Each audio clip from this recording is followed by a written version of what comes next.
Okay, this is for real. Done a lot of tests. Found out that it's hard getting Keynote slides to look good on the video monitor, so this anal retentive had to let go of that sacred feature, at least for the moment, and digress back to an earlier technology. In fact, I can remember before color TV. I can remember when you actually had to get up out of your seat, walk all the way across the living room, and turn this big rotary channel to change the channel from 2 to 13. And most just had the Indian test pattern on them most of the day. Yeah, but anyway, getting back to more recent technology, I can remember before the internet. Hell, that just before the turn of the century. You know, the jokes that are sent around were sent around by fax and by a copy list in the office. So I decided I'm going to let go of my jokes and quotes for the moment, and give you the best part of my pre-internet library. I must admit there are some items that are early internet that I printed out, but most are pre-internet, and I have a lot of material, so let me cut to the chase. Or is it this way? But first let me honor Harry Mercer of Doylestown, Pennsylvania. Do a Google on him, and you'll know what I mean. This first is visual to get your attention. You know, the best thing they say to get a mule's attention when you want to train him is to hit him over the head with a 2x4 to get his attention. So sex always works. But this doesn't work because I see that you can see what it says right away. I can read that. If you were here in person, up close you can't read it, but as you get further away, you can see it. So it doesn't work. This one doesn't work either very well. I'm going to try to get it up close here. Yeah, it's hardly worth it. But on the when you see the normal inner tube there, that's what the user wanted. This is what he asked for. This is what they designed. This is what they built. This is gosh, I've had a terrible time. This is how they ran it. No, this is how they ran it. So anyway, I thought that was very cute because I worked in software development, and when it becomes departmentalized, what the user understood that they were going to get and what comes out the other end are quite often two different things. Now I tested this one, and this one is actually internet. You might remember this one, but this is to get your mind thinking, because I want to get those neurons firing here. So I'll just sneak this up on you, and I'll let you try to read it there in the beginning. Okay, at least the first sentence. So if you're having trouble. It reads, I couldn't believe that I could actually understand what I was reading! Exclamation point. The phenomenal power of the human mind, according to a research at Cambridge University, it doesn't matter what order the letters in a word are. The only important thing is that the first and the last letter be in the right place.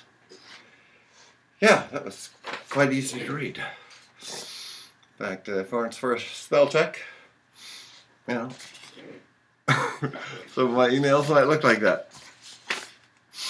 Now I'm going to cut to the chase here, and I'm going to give you the most difficult puzzle here in the pack, so you can think of it simultaneously to your thinking of the other problems. Yeah, so this one, consider that on your path to nirvana, you come upon a fork in the road where the gurus of good and evil are playing chess.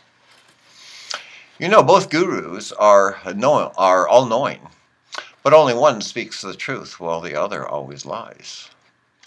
And you can't tell them apart. What one question could you ask of both gurus so their answer would tell you which is the true path to nirvana? That requires some thought. The answer is coming. But work on that in the background here. Open a new window here for your thinking, and this is just tell me the next symbol in the sequence here. So here's an O, a T, an F, I'm seeing the pattern, an S, and a what, and an N, and a T. That's weird. N, T, S, S. See all of those? That's a toughie. You're going to have to think out of the box on that one, okay?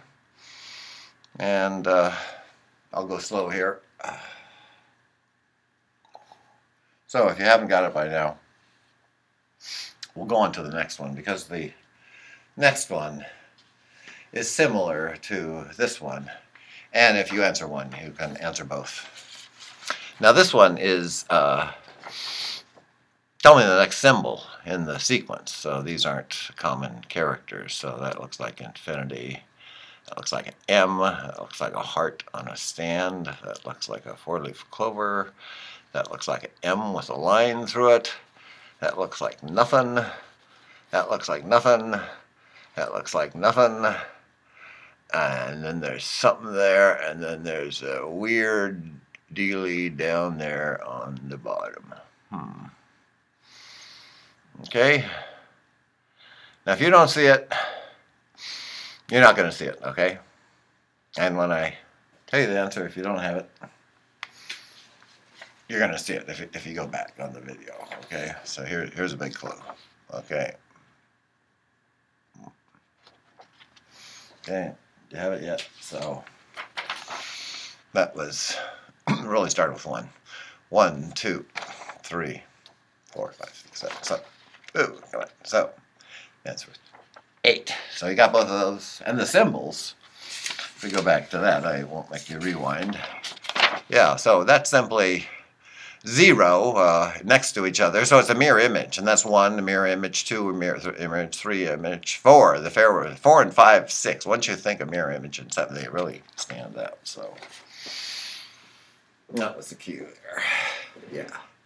I always went for the more cerebral kind of jokes. In fact, I actually subscribed to Scientific American for several years. This was in the mid-70s, and I always enjoyed, let's see, Martin Gardner was the guy who had an article on far out stuff. Well, this one I'm going to talk about. I'll show you to prove my point, but this one has to do with a series. If you were to add together, and I don't think I got this on the internet. No, I didn't, or I didn't get it passed around. This wouldn't be popular to a lot of people.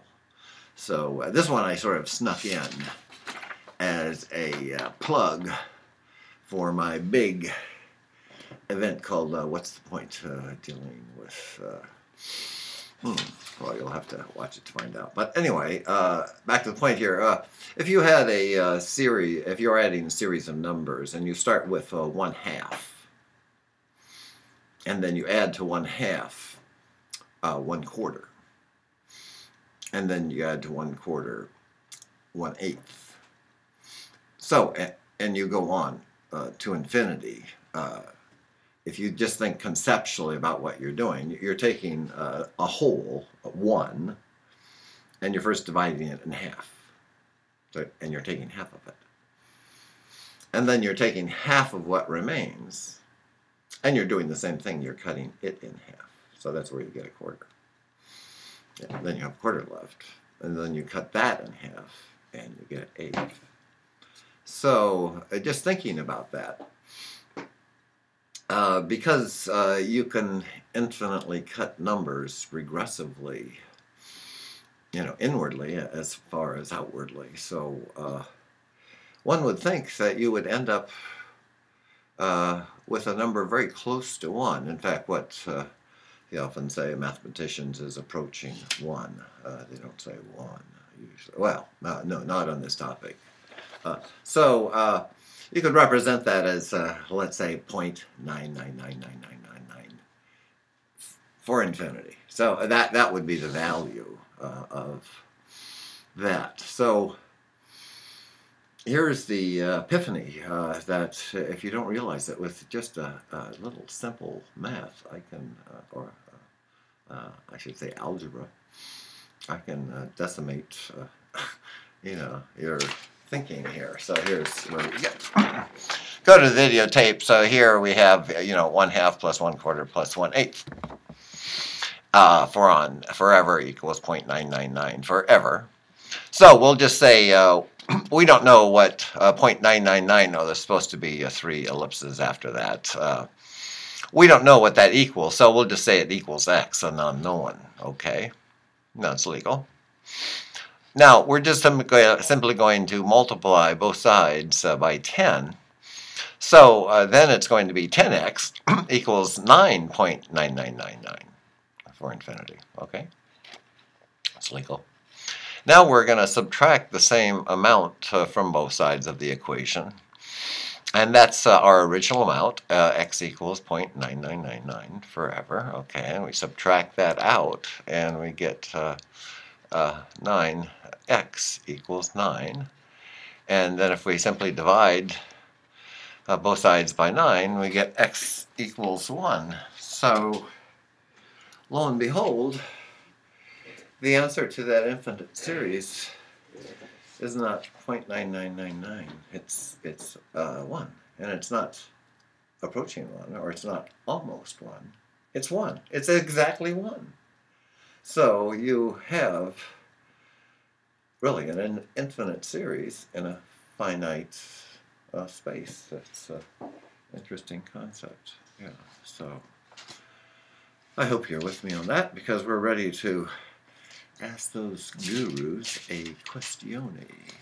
Yes, okay, so of course we knew if we were to ask, and let's just set the stage here. Let's say, so we're at the fork in the road, and let's say the right path is the one that goes to nirvana. So if we were simply to ask them, does the blank path go to nirvana? And if we said, does the right path?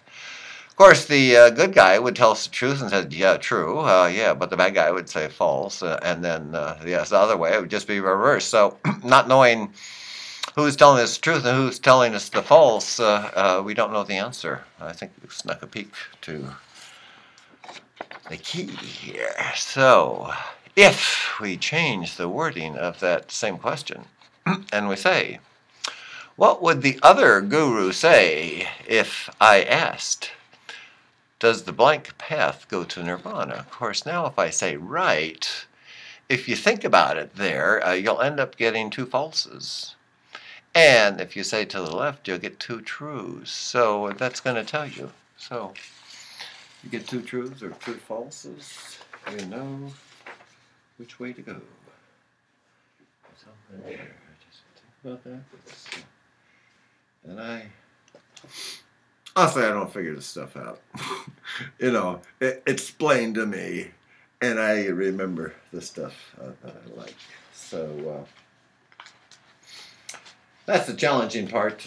You can sort of wind down your mental processes now as I do a more interesting approach, which deals with more vocabulary and free thinking. So, see, we're at 14 minutes here. We're moving along. That's good. So here, I'm going to state in more scientific terms a commonly known phrase throughout our culture. So give you an example on the first one.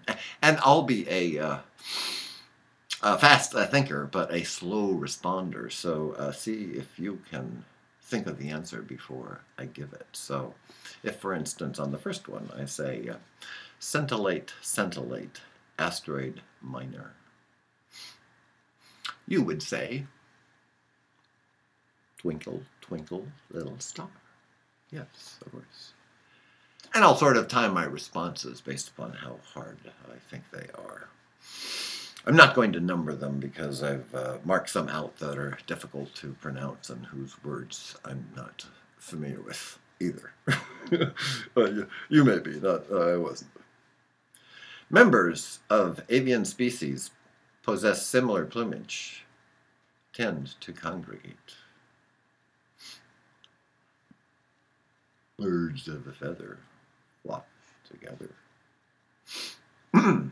Surveillance should precede salutations. Look before you leap. It is fruitless to become lactimonious over departed lactate fluid. Don't cry over spilt milk. Freedom from incrustations of grime is consistent with divinity. Oh, of course, cleanliness is next to godliness. Everybody knows that. The stylus is more potent than the gladius. The pen is mightier than the sword. It is pointless to attempt to indoctrinate a super attenuated canine with innovative maneuvers. You can't teach an old dog new tricks. Eschew the implementation of correlation and vital of the scion. Oh, I had that one marked out. I wasn't familiar with that one. I'll read it again. Eschew the implementation of correction and vilitate the scion. I remember the answer, though. It was spare the rod, spoil the child. The temperature of the aqueous content of a unremittedly ogled cooking container will not surpass 212 degrees Fahrenheit. A watched pot never boils. Neophyte's serendipity. Beginner's luck. Male cadavers are incapable of relating any testimony. Dead men don't tell tales. Individuals who make their abode in vitreous edifices are well advised to refrain from launching igneous projectiles. Those who live in glass houses shouldn't throw stones. A plethora of individuals with expertise in culinary techniques negates the potable concoction produced by seeping bovine and vegetative matter. Too many cooks spoil the broth.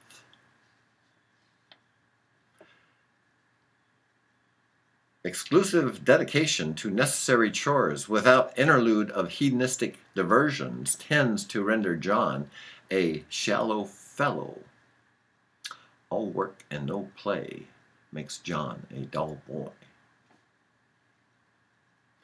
A revolving conglomerate accumulates no diminutive biological byproducts. I love this one. A revolving conglomerate accumulates no diminutive biological byproducts. Like a rolling stone. A rolling stone gathers no moss. I love it. And the last, and my favorite, that I've added myself. Eschew obfuscation. Got that? Eschew obfuscation. Of course, yeah. Avoid unclarity. Make things clear, of course. All attorneys know that. Okay? Yeah. This one you can relax on because this one is right down my alley. I love it. Okay. I'm going to read it to you. You can see it's about two pages long. It's called Impure Mathematics. Once upon a time, pretty little Polynomial was strolling across a field of vectors when she came to a boundary of particularly large matrix. Now, Polly was quite convergent, and her mother had made it absolute condition that she must never enter an array without her brackets on. Now, Polly was feeling badly behaved, and she ignored her mother's command on the basis that it was insufficient and made her way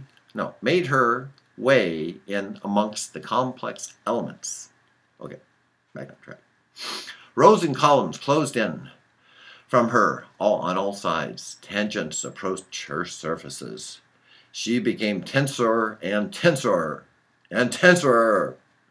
Quite suddenly, two tangents and a branch of a hyperbola touched her at her single point. She oscillated violently. She lost all sense of direction. And went completely divergent. She tripped over a square root and plunged headlong over a steep gradient. When she rounded of one more, she found herself in apparently non-Euclidean space, alone and inverted.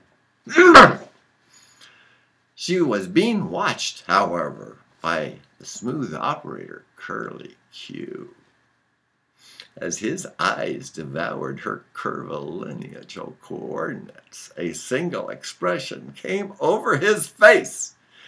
He wondered, was she still convergent? He decided to integrate improperly at once. Hearing a common fraction behind her, Polly rotated to see Curly Pie approaching with his power series extrapolated. Ha! She could see by his degenerate conic and his dissipative terms that he was bent on no good. Arsonin? She grasped. Oh ho, he said. What little symmetry, little apote you have. I can see that your angles have not a lot of sex. Sexy angles, oh yeah. Oh, sir, she protested. Keep away from me. I haven't got my brackets on. Calm yourself, my dear. I said, our suave operator, your fears are purely imaginary. What order are you? 17, Polly replied. Curly leered. Now I suppose that I've never been operated on. Of course not. I'm absolutely convergent, replied Polly, quite properly. Come, come, said Curly Pie. Let's take off a little decimal place that I know, and I'll take you to your limit. Never, grasped Polly. Absentia, he scored, using his vilest oath that he knew. His patience was gone. Crushed her over a coefficient with a log until she was powerless. He removed her discontinuities. He stared at her significant places and began soothing her inflectious points. She felt his hand tend towards her asymmetric limit. Her convergence would soon be gone forever. There was no mercy because Curly was an upheaval operator. I'm not sure what that is. Curly's radius squared itself. Her loci quivered. He integrated her by her parts. He integrated by partial fractions. The complete beast even went all the way around and did a contour integration. Curly went on operating until he had satisfied his initial condition. When Polly got home that night, her mother noticed that she was no longer continuous, but had been truncated in several places. But now it was too late to differentiate. As the months went by, Polly's denominator increased geometrically. Finally, she was admitted to the hospital where she generated a small but pathological function. The moral? If you want to keep your expression convergent, never allow them a degree of freedom. That's right. Mama, don't let your babies grow up to marry pot smokers. They're damn good. No, we don't. Now here's a more typical inter-office corporate memo that was worth copying and putting in my library, and selecting out of so many others that I have. So, in the beginning there was a plan, and then it became assumptions. And the assumptions were out form, and the plan was completely without substance, and the darkness was upon the faces of the workers. And they spat unto their leaders, saying, It's a crock of shit, and it stinketh. And the group leaders went unto their section heads, and saith, It is a pail of dung, and none may abide by the odor thereof. And the section head went unto their managers, and saith unto them, It is a container of excrement, and is very strong, such that none may abide by it. And the managers went unto their directors, and saith unto them, It is the vessel of fertilizer, and none may abide its strength. And the directors went upon the general managers, and saith, It contains that which aids plants, and grows, and very strong. And the general managers went unto the vice presidents, and saith unto him, It promotes its growth, and it is very powerful. And the VP went unto the president, and saith unto him, This powerful new plan will actively promote growth and efficiency among the department, and in this area in particular. And the president looked upon the plan, and it drew, and it was good, and the plan became policy. That is that. Moving right along, folks. Okay, looks like this will be just about 30 minutes. That's not my job, man. Now, I used this in my announcement, 2010 announcement of the Ishi Trust, and it was my response on the bottom PS about my opinion of what took place in Copenhagen. This is a story about 4 people named everybody, somebody, anybody, and nobody. There was an important job to be done, and everybody was sure that somebody would do it. Anybody could have done it, but nobody did it. Somebody got angry about that because it was everybody's job. Everybody thought anybody could do it, but nobody realized that everybody wouldn't do it. It ended up that everybody blamed somebody when nobody did what anybody could have done.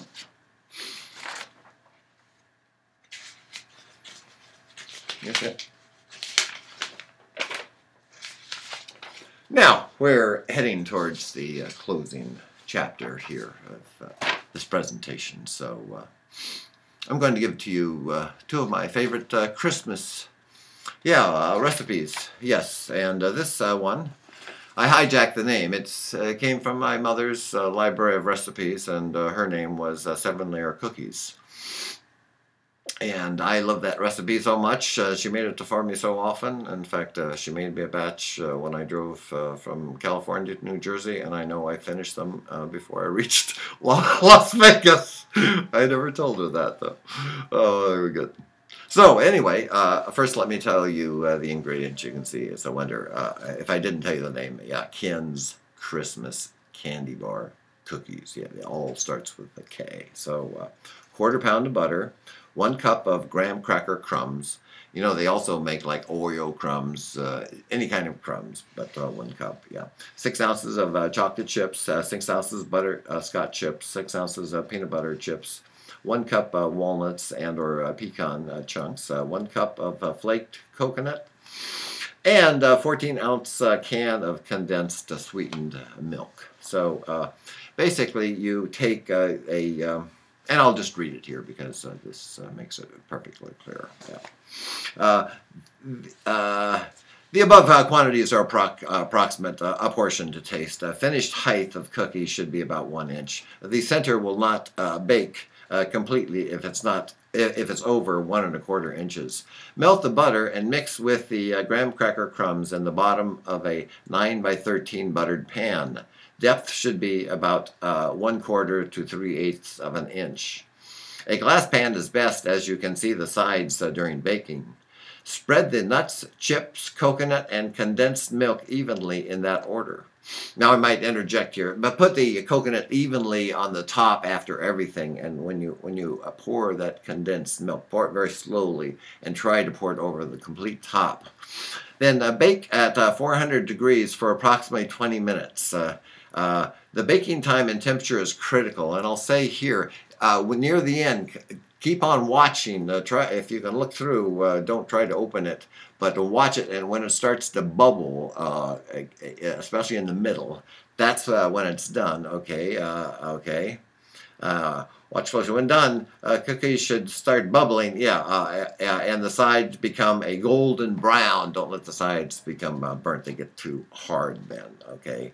Immediately put on the broiler to toast the top of the coconuts. Watch this because it happens very quickly, and cool the squares and cut with a sharp knife and keep refrigerated, and they're like a candy bar. They're delicious. But at that last stage there, right when it's done, switch to broil and have them very close to the broiler, and you can just watch the coconut toast because it gives a nice golden brown. So that recipe, I might say too, I made it every Christmas during when I was a consultant, and it made things popular. And I actually went back to AT&T as a consultant.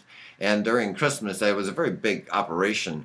Every manager had each of his person one week during Christmas holiday make a batch of their special cookies, and then at the end of that, all the managers, the winners in the managers group, got together and competed at the director level. And that recipe was this is an award here. I guess it's not important to read it, but it was Bake Your Little Heart Out Award. So Ken Johnston's award, it was called then the 7-layer cookie. And so that was the winner. But since I'm on the topic, there was a second runner-up that I thought was a particularly good recipe, and this I liked because they were nice little cakes that were easy to eat, and they called Little Cherry Cheesecake. So this takes 1.5 pounds of cream cheese, which is 3 8-ounce packages, 2/3 of a cup of sugar,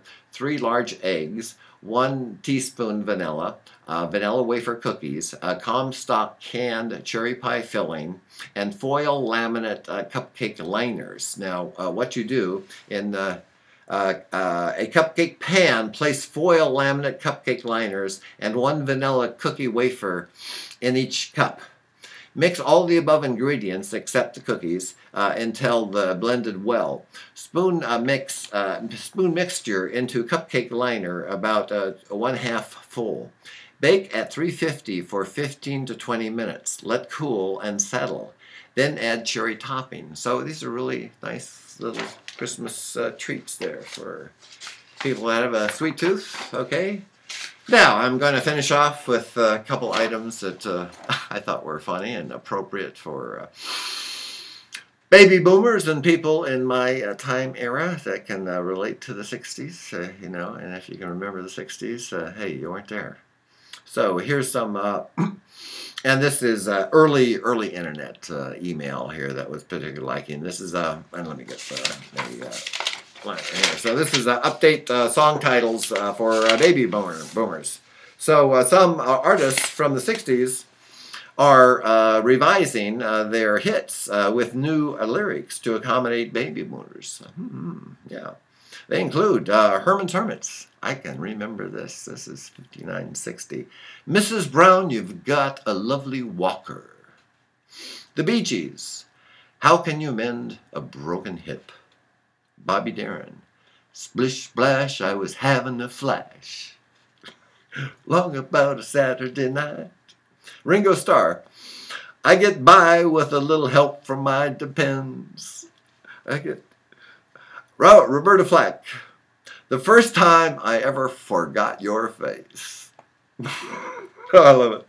Johnny Nash. I can't see clearly now. Paul Simon.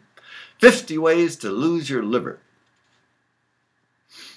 Commodores. Once, twice, 3 times to the bathroom. Marvin Gaye. I heard it through the grape nuts.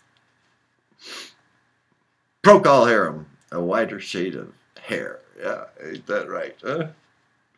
Leo Thayer. You make me feel like napping.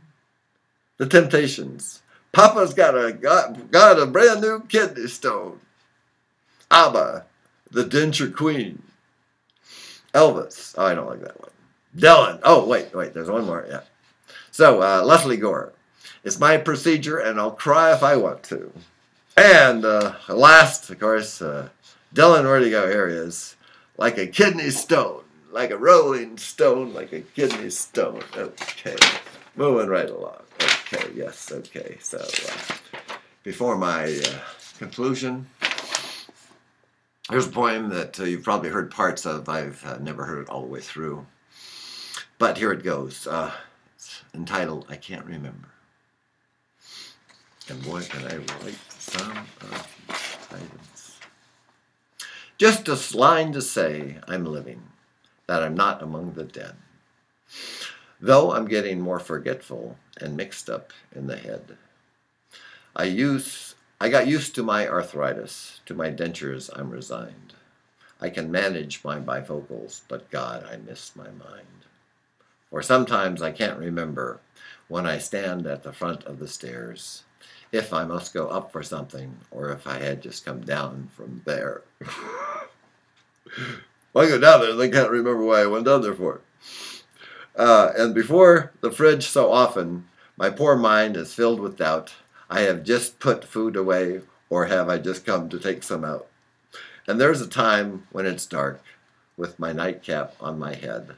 I don't know if I'm retiring or just getting out of bed. So, if it's my turn to write you, there's no need for getting sore. I may think that I have written and don't want to be a bore. So remember that I love you and wish that you were near. But now it's nearly mail time, so I must say goodbye, dear. And I stand beside the mailbox with my face so very red. Instead of mailing your letter, I have opened it instead.